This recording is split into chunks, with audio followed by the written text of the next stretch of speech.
Hello and welcome to this week's episode of Secure Insights with NDK Cyber. So, as many of you may know, NDK Cyber is first and foremost a cybersecurity recruitment company. We do this globally. We help you scale up very quickly. We help you find niche skill sets. We cover you for trickier locations, and we do that from entry through to leadership level and everything else in between. Now, we started the podcast series here to really shine a light on certain areas, whether they're hot topics in the industry at the moment, or perhaps those areas that we feel really could do with a bit more uplifting and maybe aren't being talked about as much. So I think in this episode here, we really touch on a couple of areas that are in both of those worlds to a point. So we spoke to Harry Thomas and Colin Murphy from Frenos. Frenos are an organisation. I'll let them do the talking and the deep dive on it, but they're an organisation that specialise within that OT security space using brand new cutting edge technology, AI, all your new stuff to really change the way we're looking at the assessments that are conducted in this space. Are we being efficient? Are we spending the right amount of money? Are they scalable? Is it working? So we talk through a number of different things, including the state of OT security and where that could get to. We talk around what the future of this space holds and many other areas as well. So very excited to share this episode. Open to feedback always, and hope you enjoy. Guys, thank you for jumping on. Yeah, thank you. Appreciate it. Not at all, not at all. So I would have given a very brief introduction to yourselves there, but Harry, Colin, are you okay to give us a brief overview of your background, and then we can get stuck into some of the matters at hand? Yeah, definitely. Well, I'll go first. Considering this is my second appearance on this podcast, I won't go too deep, but Harry Thomas, CTO and co-founder of Frenos, worked in the cybersecurity industry for a little over a decade now, primarily focused on operational technology or industrial control systems. So I worked back in the day where network security monitoring was the new cool thing in OT. Started off at Security Matters, then led research and development at Dragos. And then briefly before starting Frenos, I worked as a lead for an AI ML team at AWS Security. Awesome, thank you. All right. Well, this is my first time on here, so I'll go a little deeper in the background. Colin Murphy, Chief Hacking Officer. There's a reason I have that title, and I'll go into that. So, going back probably 12 years, I was in energy deregulation. I was building software for energy generation, supply, and marketing, and got pulled into a cybersecurity company called KnowBe4, co-founded by Stu Showerman and Kevin Mitnick. So found out Kevin Mitnick was there, went, of course I'll join. Started there as a researcher. Pretty quickly started working also as a consultant with Kevin for close to 7 years. So it was got the red team, blue team experience. Yeah, I have amazing stories from the different things that we did. But also, what was great is I got to pull that back into KnowBe4, and so was there for close to 8 years. Moved into the CIO role, unicorn status, IPO, bought out by private equity, so went private again. Did that for 2 years, and then saw Frenos and what Harry and the team were doing, and wanted to be part of it. So joined a little over 6 weeks ago. Super excited to be part of the team. Be in the OT space. I spent most of my career in the IT space. In red team engagements, falling into the OT space, which I'm sure we'll get into here in a little bit. And yeah, so I'm working on product and on the hacker efficacy. Awesome. You've condensed a pretty sort of like a who's who of names and organizations there to a very concise summary. But yeah, just to I guess jump into some of that then. So the chief hacking officer role, you touched on it there, so seems appropriate to bring up now. Then what does that entail? We see a lot of these titles flying around on LinkedIn and whatnot now. So what is a chief hacking officer within Frenos? So honestly, it comes from my background and experience of working with Kevin. So Kevin was the first person I ever saw chief hacking officer. He was very much on the security research side, but he was also an operator, did a lot of red team. I mean, he was on every red team engagement that we did as consultants. And that CIO role, working in operations and supporting the product side I know before, it makes sense at Frenos because look, we're a startup. We have everybody there. It has many different backgrounds. We're all contributing in different ways. It lets me not just come in with a title that puts me in operations or sales, but allows me to help the red team, blue team, security researcher side and utilize my background and experience, but also help product and help engineering. So I view chief hacking officer as something that kind of straddles three different areas within a business. That's awesome. And it sounds like you're not far removed. You're not like an executive, and yourself, Harry, as well. I know you're not sort of far removed, just directing traffic. And the strategy book says we should do this, so let's do that. You're in amongst it with the guys, you know? Oh yeah, we're 100% in it. I mean, there are anecdotes from startup CTOs that no longer write production code, and I literally just pushed production code this past weekend out for a bug fix. So, yeah, we're in the thick of things. Yeah, That's awesome. Okay, cool. And so getting into, I guess, the matter of how we're keen to look at here. So OT security, Harry, been in that space for a long time, as you mentioned there. It seems to be, I guess, really in the spotlight right now, whether that's, I don't know, because of, foreign threats, whether that's because of it's the models are getting maybe slightly older now. We're looking at solutions to fix them. But I guess, what's your view on the whole OT security space right now? So I'll start and then I'll let Colin come in from maybe a little bit of an outsider perspective. But if you've watched like the Frenos Fire Fridays, we've had Rob Lee on there give a hot take. Same thing with Daniel Johnson most recently this past week or so. Um, what they're trying to get at is like operational technology and information technology. It's just all technology. Quite frankly, the lines are blurred enough that we still kind of don't know who's in charge of securing OT or ICS. But we know that it is absolutely required that we have to work on it, and we have to work on securing, kind of modern society as it sits as a whole, right? Power goes down wherever you're at, or running water stops. It definitely impacts our lives a lot more than we think sometimes. So, I think it's coming into the news a lot more, and unfortunately, I mean, we all kind of wait until the news comes out before we jump on a certain hype train or something like that.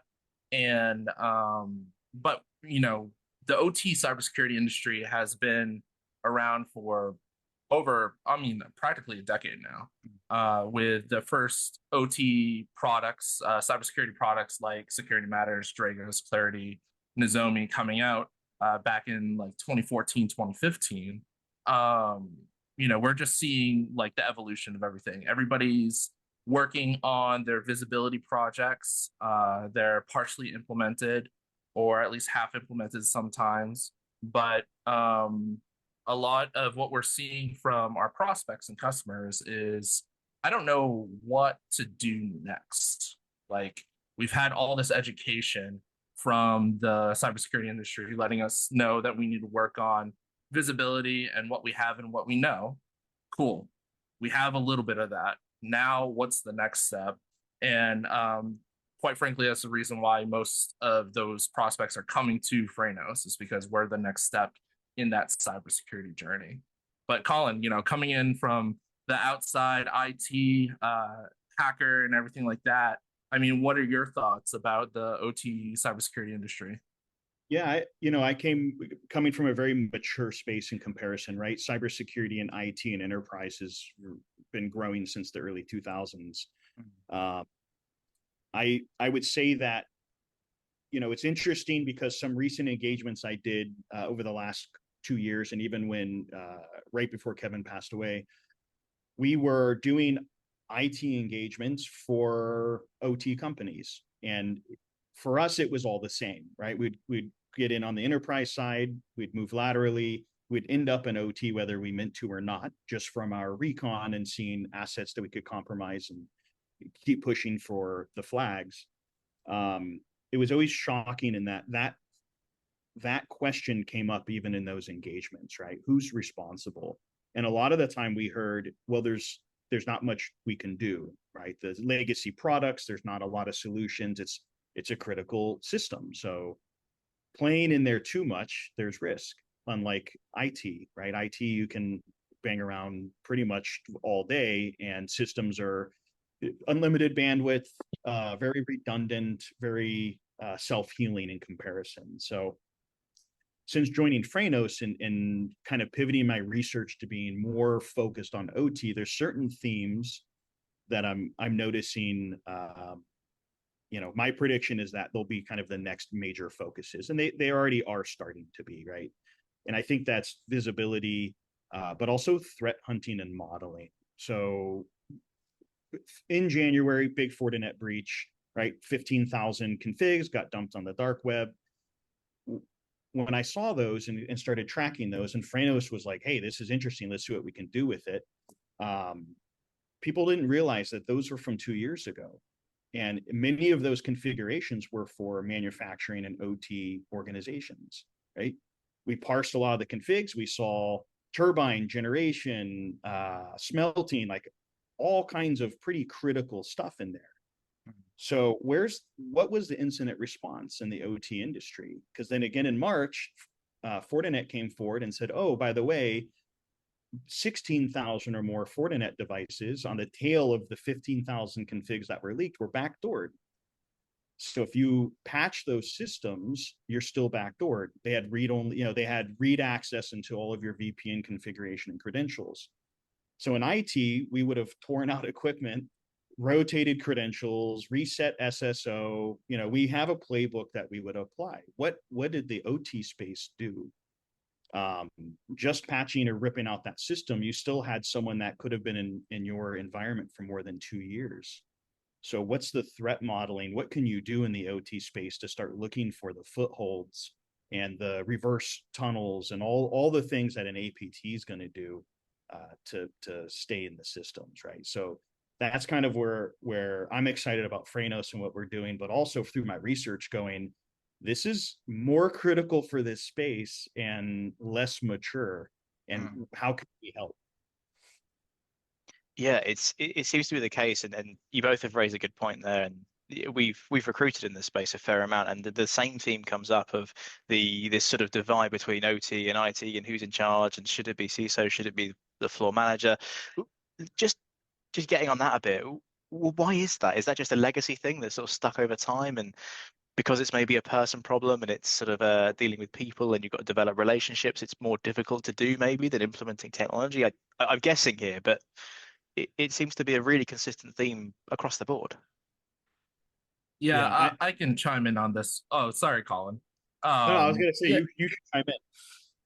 I think the problem, the root cause of it is generally operational technology has been its own child within the company, right?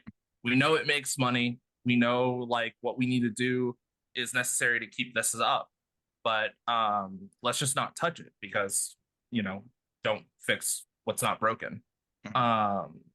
And with items coming out of the White House or us identifying or seeing cybersecurity attacks happening in Europe, shutting down some of the grid and whatnot.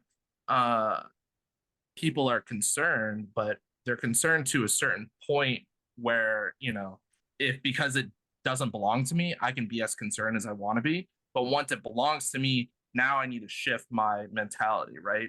Especially if you're traditionally like IT focused, right? What Colin was talking about, ripping out systems, that's the playbook that we use in IT. Like, let's just do it, let's rip it out, rotate credentials and whatnot. Well, that can be a problem in industrial control systems. You start rotating credentials prematurely, not letting everybody know. An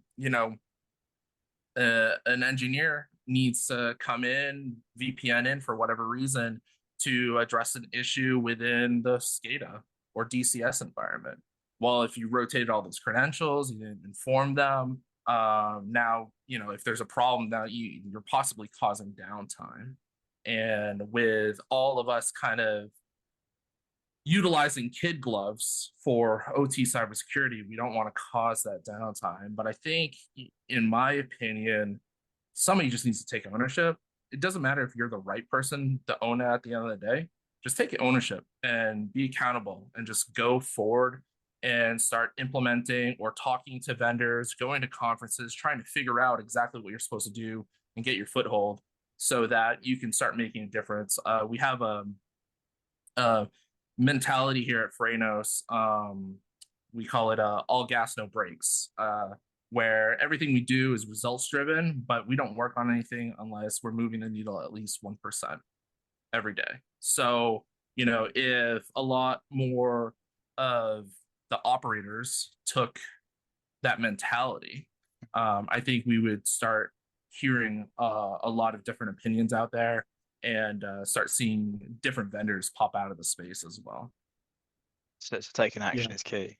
And we see a lot of, and you must see this as well, and not to sort of hate on this by any means, but consulting organizations kind of touching on what we mentioned earlier, coming in and saying, well, you should do X, Y, and Z.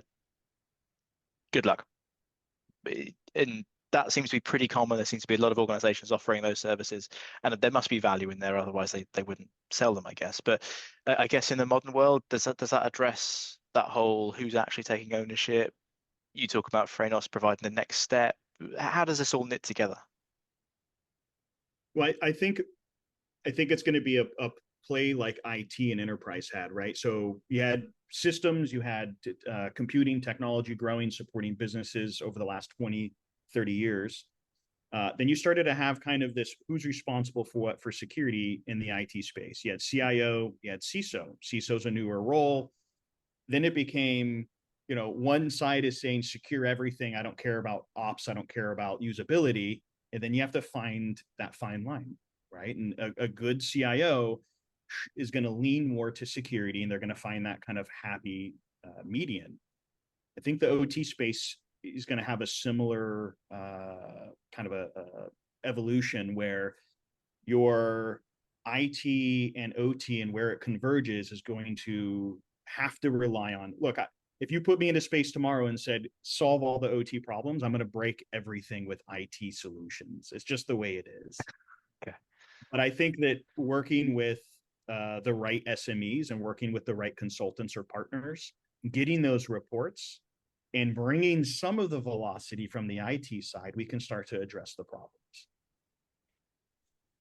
Understood. And so on that then, with these more traditional OT assessments you see, the time and the money that goes into them, it ultimately worth it, or depends what you action after that? I think it's worth it. I think it's worth it to a certain extent. Quite frankly, like if you have, we'll say, like 1,000 substations that you need to assess, right? There's no way you're going to be able to assess all of those this year without shelling out a few $1,000,000. So I think current practitioners, operators are kind of have their hands tied behind their back currently because they know they need these assessments. They know, that it will help drive whatever priorities we have. But quite frankly, like it just doesn't scale, right?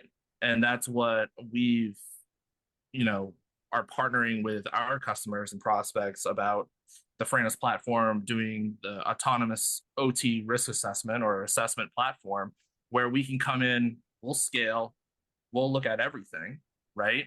And then we still leave room for those bespoke OT cybersecurity firms to come in and maybe put a little bit more scrutiny on certain areas of the business that need it. But at least with Frenos, we're able to come in and give you kind of a quick baseline.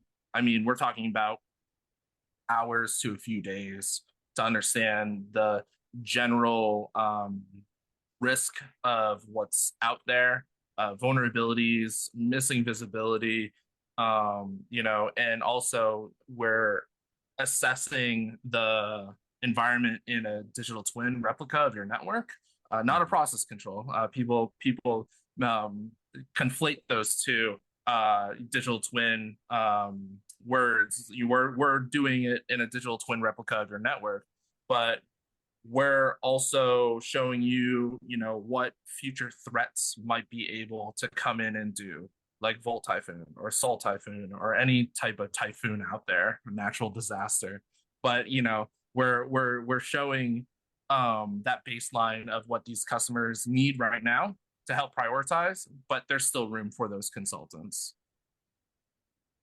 Understood, understood. And I was going to ask you now, without the podcast isn't all about sort of sales plugs and things like that, but it's clearly something's clearly going very well here because it's in a very short amount of time it's up and running.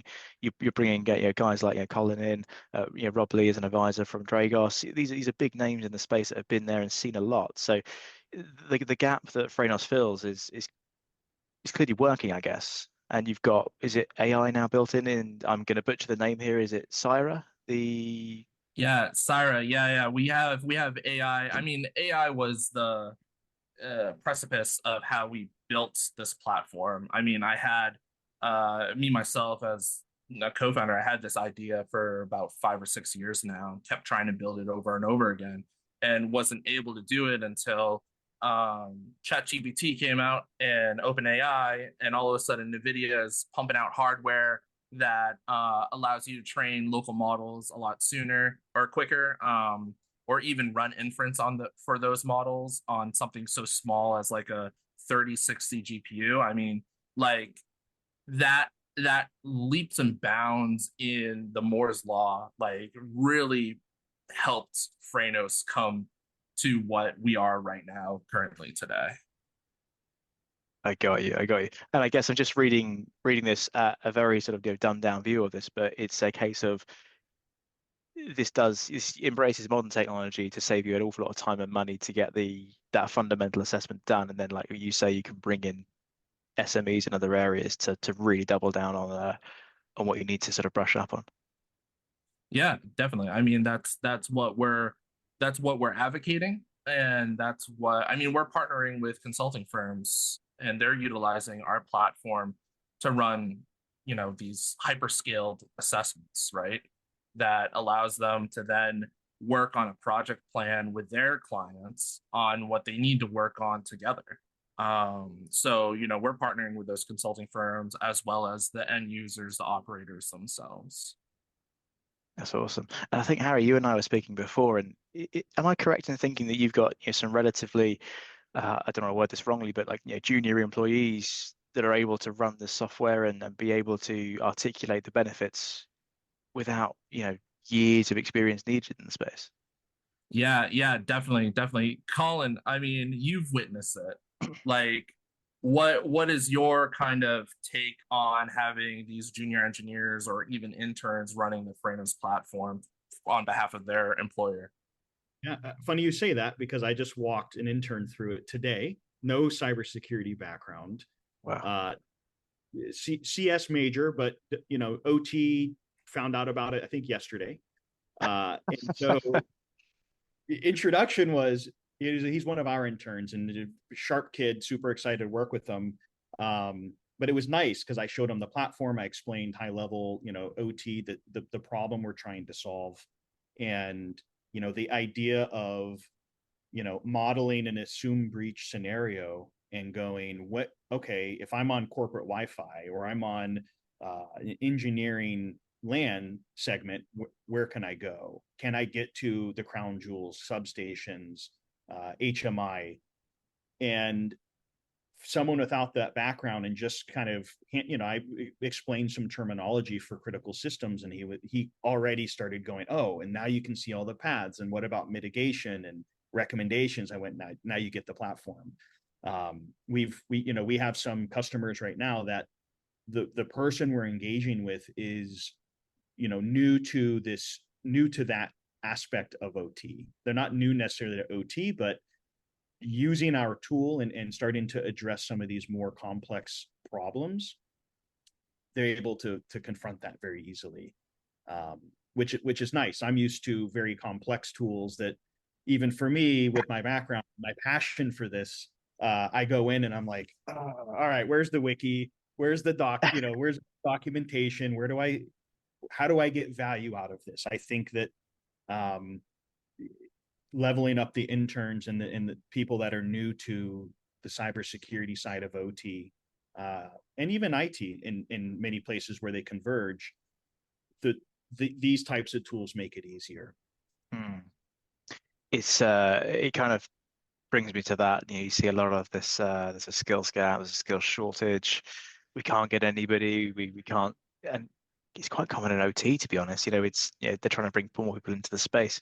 Maybe tools like this will help bridge that slightly.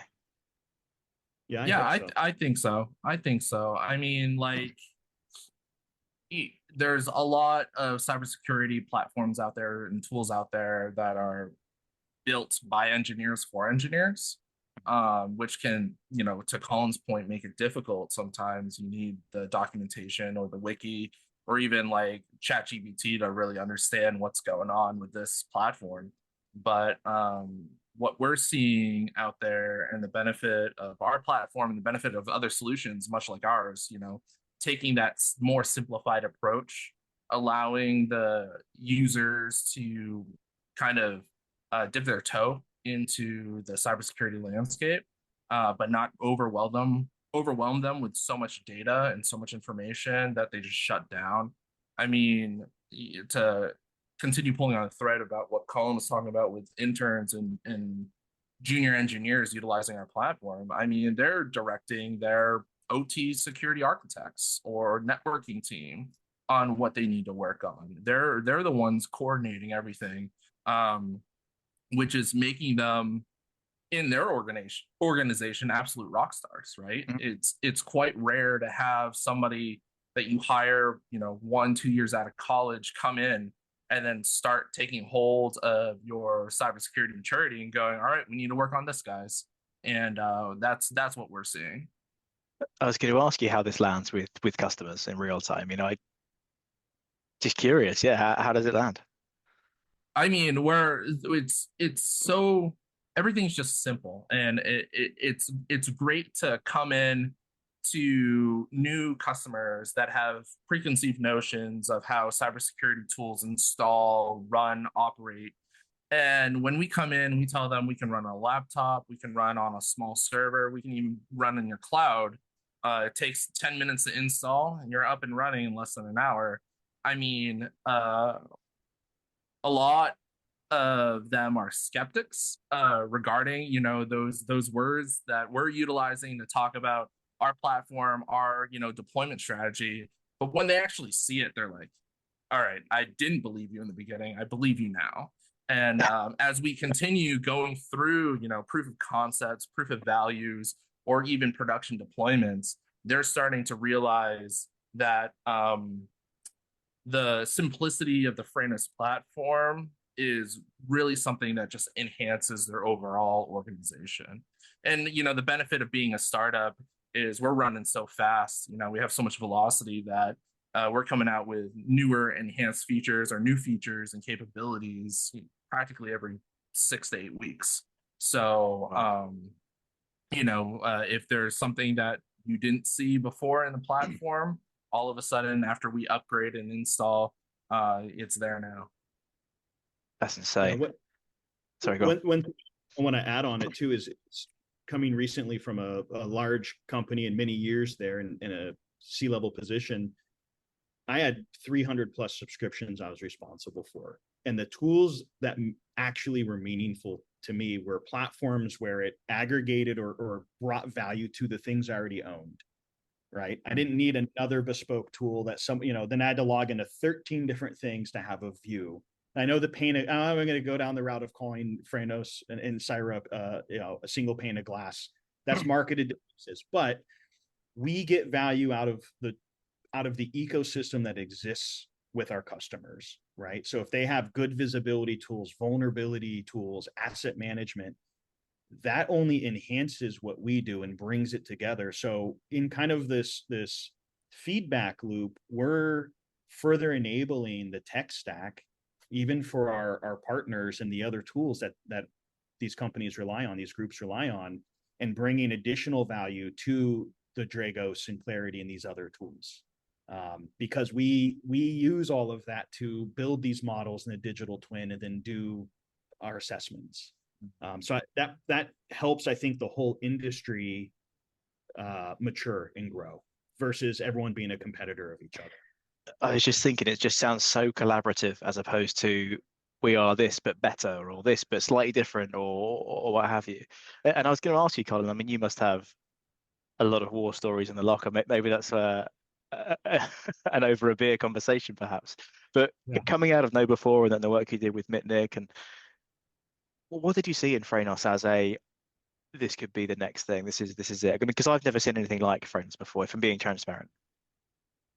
The two things. One, the team. So 2 years ago, I was approached by one of the co-founders, and it was over Christmas. And he said, "Hey, I want to pick your brain. I have an idea." And I went, "Oh, here we go. I don't make mobile apps. Don't ask me to make an iPhone." And we started chatting, and he said we started talking about the OT space, and I said, "Yeah, I'm familiar with it. Is it existing? I haven't done much work directly in the OT space." And he told me about Harry and this product and his vision over the years, and we started talking about AI and the evolution of cybersecurity. And we were like, "Hey, let's keep in touch." I said, "Hey, good, this is good luck. I wish the best. Tell me more." I didn't expect to hear again about it. Right? It was just an idea. And 3 months later, he pings me. He goes, "Dude, we really want to show you what we built." And I went, "Wait, we just talked 3 months ago. What do you mean, built?" And Harry and the team jumped on, and they did a walkthrough of what they already had put in place in the platform. And I went, "Oh, wow, this is rare that a team can assemble and pull together and build a working solution in a year, let alone 3 months." So I was very impressed with the team right away. I love technology. I live in the cybersecurity space and hacking space. So it was kind of a match made in heaven. Then I watched kind of the progression of it and started to see more. It's kind of like when you buy a car, then you see your car on the road. Everyone's got your Yeah. car. I started to see OT and OT problems and exploits and these adversary groups. And it really hit home when water treatment near where I live in Florida got hit, and people were messing with the fluoride levels. And they got in through a password. I think it was the name of the water treatment plant for their team viewer. And they went from this control system or this workstation plugged in. And luckily they had fail safes on the fluoride levels, but they were cranking it up as high as they could to try and poison the water supply.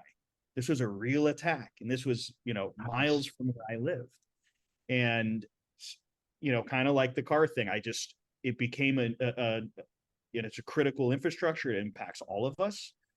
Being in Florida with the storms and everything, I know what it's like to lose power and see the local hospital run on generator and start transporting people out of the area. To be able to contribute to the security of that space globally, it was kind of the next evolution for me, I think, personally. So That's yeah, that's an awesome story of sort of introductions, I guess. And like you say, the 3 month build, all gas, no brakes. Harry, you weren't lying when wasn't lying. you said that. And I think you touched on such an important point here, Colin. We talk about people getting hacked, and it's obviously never a good thing. There's a breach, or whether it's MGM or whoever it might be.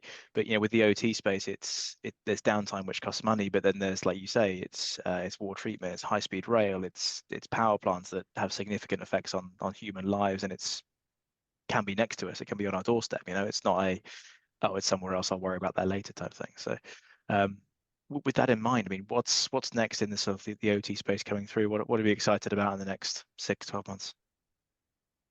Oh, is this general like news that we're excited about, like Give predictions me that we're anything. making? It's a Anything? ridiculously broad question.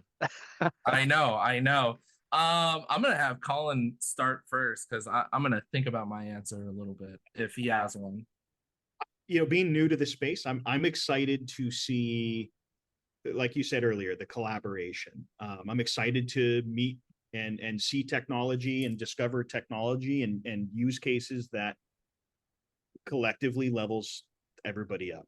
in this space. I'm excited to see the careful use of AI also in problem solving, because whereas I don't think it can be used for, I like the layer of innovation and decision making from a human mind and soul versus automating all of that. But I think that there's a scalability problem. You know, you talked earlier about resources and a skill deficiency, or not enough people in the OT space and operators that understand how to not apply IT solutions to critical infrastructure. I think AI helps us scale faster than what would happen organically pre-AI, right? I mean, it would take 20 years to replenish the workforce that's leaving that has 30 years or more experience in power plants and high-speed rails. We can fill that gap with a lot of the tedious tasks that AI is really good at. That's awesome. I like that. That's good. That's good. Yeah, I think what I'm really excited to see out of the industry, or just in general, is I feel like AI is in its infancy right now.